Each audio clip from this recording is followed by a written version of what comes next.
Still working on the trunk of the Barracuda. I've been moving a little slower just because I ended up having to cut out a lot more metal than I thought. So I've just been kind of taking it a little slower and taking a few more breaks, I guess, than I should probably if I want to get this thing done. But yeah, I ended up cutting out a good chunk there. Almost might as well have done a whole trunk pan in this thing at this point. But I didn't, and I got this metal here to replace it. So as you can tell here, I cut out part of the floor extension and just the main floor on both sides. I cleaned up the inside of the frame, painted it, or primed and then painted it, and this is weld through primer here on the flange where I need to do spot welds. And I'll show you the pieces that I cut out here real quick. They were pretty bad. So this is the old metal right here.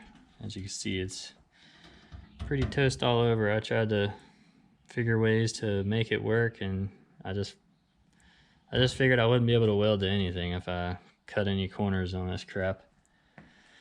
So I had to make new stuff, and I'll show you that, which you saw already, I guess, partially. But I went to the local fab store and got some sheet metal. All I had was 18 gauge. I was trying to get 20. I think that's more of what they used in these cars, but this will be fine. So I basically traced and cut and made patterns, and actually traced the old piece onto this, the piece I just showed you, the rusty crap, and that's how I came up with this shape. Basically, I traced that, cut it out, and just kept bringing it back to the car, fitting it in here, grinding down, marking it, grinding. And I took it to a buddy of mine's place. I marked kind of where the beads were in the factory stuff and rolled some beads in it and broke the metal kind of like the factory did. This rear piece I had to split in multiple pieces because it wasn't a straight bend, just because of the way it is in here, right where it goes up against the tail panel or rear valance here. It's kind of a curve to it slightly. But got those pieces made. This bead isn't as big as it needs to be, as you can see here, so I'm just gonna do some beating on it with the ball peen hammer, probably the round side of it, and try to get that to match best I can once I get it tacked in here pretty good. And I'll weld it up and send her on down the road. But as you can see, I've done a decent amount of work already. What I'm getting ready to do now is drill out these spot welds. So this is the underside of that panel. I went under there and just traced the frame basically with a Sharpie and just put little dots everywhere I wanted to put a hole for the spot welds, and I'm hoping it lands on there. It should be pretty close, but that's what I'm fixing to do. So I'm gonna do that. I'm gonna take this outside and do it just so I can minimize the shavings in my shop, and I'll bring them back in and show you how they fit. Okay, I got my pieces back in the trunk here. I got the spot weld holes drilled, and I went ahead and primed the back side of them with that weld through primer. I think they're ready to be put in place here. I got a few little marks that I made to help line this patch up where it needs to be, and it fits pretty nice. I'm gonna have to push it down and pull up on this a little bit here and there to get them to meet on the same plane, but the fit is pretty decent. All the spot welds lined up, luckily. Yep, she's ready to go.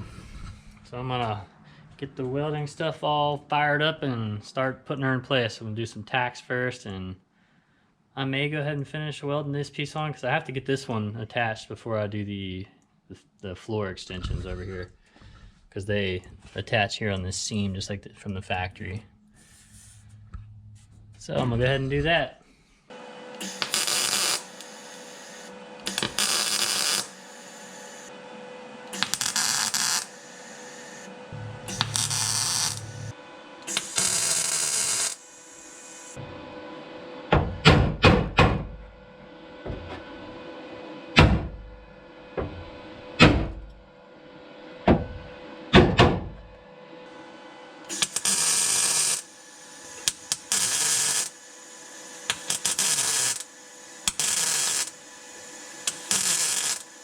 Okay, I got these panels all fully welded in. all the spot welds worked out real nice. I was able to get this rear piece here that I was a little worried about this one because it's slightly lower than the frame rail flange. The factory panel had kind of a kink that went down and contacted it. But I just hit it with a hammer and was able to make it work. Got her welded on there. And they came out looking pretty good. So now I've got to kind of go backwards a little bit here and do the shaping process again with these floor extensions. So I'll just have to do some marker marks and grind and bring it in here, test fit, mark, grind, until she starts fitting right, and then I'll weld it in place. So I'm gonna get after doing the shaping and I'll come back in here and I'll weld them in. Finished up shaping these floor extensions yesterday evening. I got them fitting pretty well. This one I don't have in place yet. I've got a couple vice grips holding this one along the pinch seam here, and this magnet, of course, keeping it kind of level at the top. So it's ready to be welded in. So I'm gonna fire up the old MIG welder here and start sticking her together.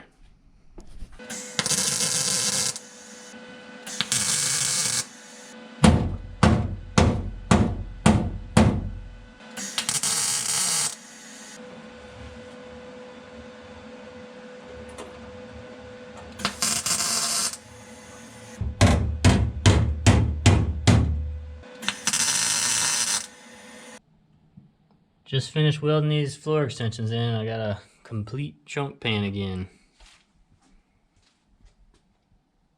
I put a couple little welds down here on the seam. It's kind of what the factory did too. I noticed when I cut them out, this all gets seam sealed. But yeah, I'm glad to have that done. It was a pretty big task. But next up, I just need to do a whole bunch of grinding, and I need to reattach these. These are the little bumper brackets that went in here, where the bumper mounts. Just a reinforcement on both sides gets that. And then I need to tackle this spare tire hold thing here. I gotta take this one out because this came out of the 65 Dart. It doesn't have the little hook brackets for hanging the fuel tank on it. So I gotta pop that out of there, and I got a brand new one from AMD for the Barracuda so that it'll hold the fuel tank. Get that in there, weld it. Now, prime, seam seal, paint, and put my fuel tank in. So, still a lot of work left to do, but I think the hard part's mostly done. The grinding kind of sucks. It's a lot of welds to grind, but we'll see. That's it for today. Thanks for watching.